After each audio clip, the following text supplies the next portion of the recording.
Muffed is live, fresh draft class, fresh tape to talk about. Let's get into it. This is the Ravens 2026 draft recap. Muffed! Welcome back to Muff. Ravens 2026 draft class on the table, 11 picks, anchored at 14, no trade-up theatrics. Jesse Minter's first draft as head coach in 3 words, tough and physical. A guard headlines, pass catchers and trench bodies fill the middle, a defensive backbone holds it together, and Eric DeCosta even let Steve Bisciotti pick one. We'll get there. Start up front. Baltimore's 2025 offense surrendered 45 sacks and 83 quarterback hits, almost 5 a game, so the interior was where the math told them to spend. Enter Oliva Vega-Ioane at pick 14, who Minter called the best interior offensive lineman in the entire draft. That's a hell of a statement for a mid-first. He starts at guard with the door open to center work this offseason because Tyler Linderbaum's departure left a real hole and the center class fell off a cliff after round 2. DeCosta admitted he looked hard at trading up and decided the freight second, third, and fourth was prohibitive. Way down at 253, they grabbed Evan Berenson out of Northwestern, a Midwest grit guard with a 7.34 relative athletic score. That's a 0 to 10 grade, comparing every combine and pro day test to every player at the position since 1987. Deep depth flyer with a real athletic baseline. The passing game got the deepest investment of any unit, 4 picks. Jacoby Lane from USC at 80 is the headliner.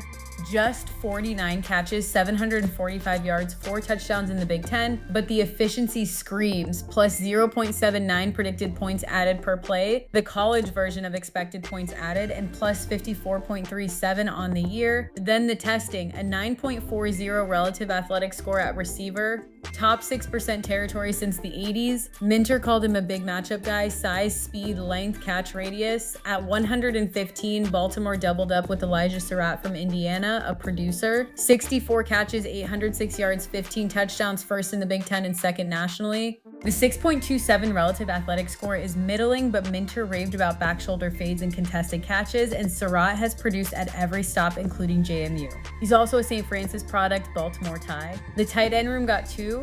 Matt Hibner from SMU at 133 is the athlete, 9.25 relative athletic score at tight end, top 8%, with 31 catches, 436 yards, and plus 0.76 predicted points added per play in the ACC. Minter had history with him from Michigan and called him a really physical blocker. Josh Cuevas from Alabama at 173, 37 catches, 4 touchdowns, 7.40 relative athletic score. Route runners profile. DeCosta wanted to leave with 2 tight ends.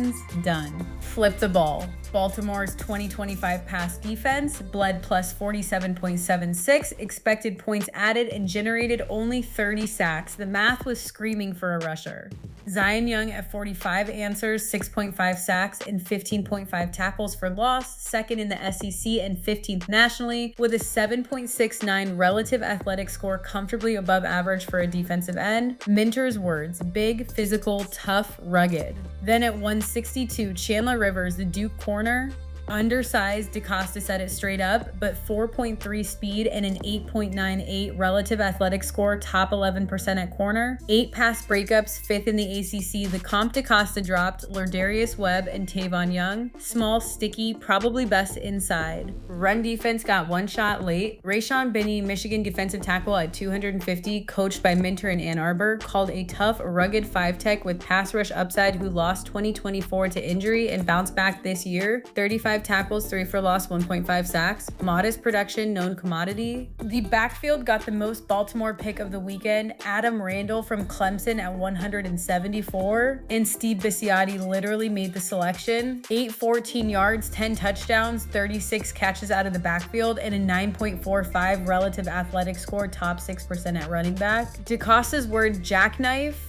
Former wideout, runs, routes, catches, returns, kicks, physical. Special teams added Ryan Eckley from Michigan State at 211, top punter in the class per Randy Brown, and the best holder in the draft per DeCosta. Don't sleep on holder grade in late round punter math. Pick of the draft, Ioane's the foundational trench piece. Lane's the explosive matchup weapon. The pick is Lane. Day 2 efficiency stacked on top 6% athletic testing is first round traits at third round cost, and a 2025 passing offense that finished minus 16.32 expected points added with 23 passing touchdowns needed a ceiling shifter more than another interior body. Ioane fixes the floor. Lane raises the roof. In a class mentor called Tough and Physical, Lane is the rare bet on rare traits, which leaves one question for 2026, the middle of the offensive line. DeCosta walked through it honestly. Centerboard collapsed in round 2. Trade-up cost was prohibitive, and the pivot now runs through Drew Pinter, Jovan Gwynn, and Corey Bullock competing in camp, with Ione and possibly Emory Jones Jr. sliding to find the best 5.